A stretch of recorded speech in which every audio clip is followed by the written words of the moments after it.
Tarehe 19 yeye alijisikia maumivu ya tumbo na akaenda chooni.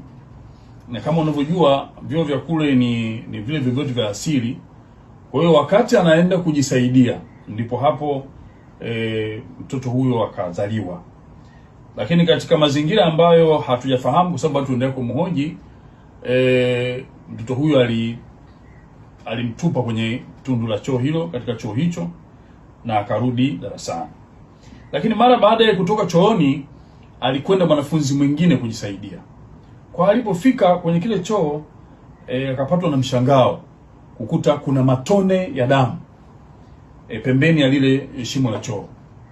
Akashangaa, hii damu ni ya nini? Lakini kwa sababu alipishana naye aligundua kwamba mwenzake yule ndo ametoka huku, labda atakuwa na matatizo ya kiafya. Lakini alipojisaidia haja ndogo na kumwaga maji, kitendo cha kumwaga maji, akasikia sauti ya mtoto inatoka kwenye shimo lile. Kwa hiyo mwanafunzi huyo akatoka na kwenda kuitaarifu utawala wa shule hiyo, kwa maana ya walimu, kwamba nimekuta chooni kuna sauti ya mtoto, wakati baada ya kuwa nimejisaidia, nimemwaga maji nikasikia sauti ya mtoto. Kwa hiyo walimu na wakatoa taarifa kwenye uongozi wa serikali wa kijiji sambamba na mkaguzi wetu wa kata ambaye anaishi kule.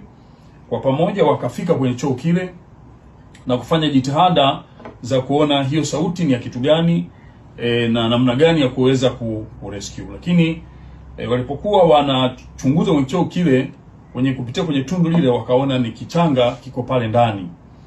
Na kwa nini kilionekana kwa wepesi? Kwa sababu choo kile kilikuwa kinakaribia kujaa. Kwa hiyo ilikuwa ni rahisi kuonekana kwa sababu hakuna urefu mkubwa kutoka juu mpaka pale kichanga kilipo, kutokana na uchafu ambao ulikuwa umejaa. Jeshi la polisi kwa ushirikiano na wananchi pamoja na walimu na wanafunzi walifanikiwa kumpata binti huyo, naye alikuwa katika hali ambayo sio nzuri kwa sababu ilikuwa ni mara yake ya kwanza. Hivyo ilikuwa ni rahisi kupatikana na alifikishwa hospitali wakati mahojiano mengine yanaendelea. Na katika mahojiano yake awali alikiri kwamba ni kweli yeye alikwenda chooni baada ya kusikia hayo maumivu ya tumbo yakimsumbua hiyo siku ya tarehe 19. Lakini alipokwenda kweli alimtoa mtoto huyo. Lakini ni kwa nini alifanya hivyo, bado tunasubiri hali yake tengemai ikae vizuri ili tuweze kufanya mahojiano ya kina na kuona namna gani tunaweza tukaendelea na shauri hili.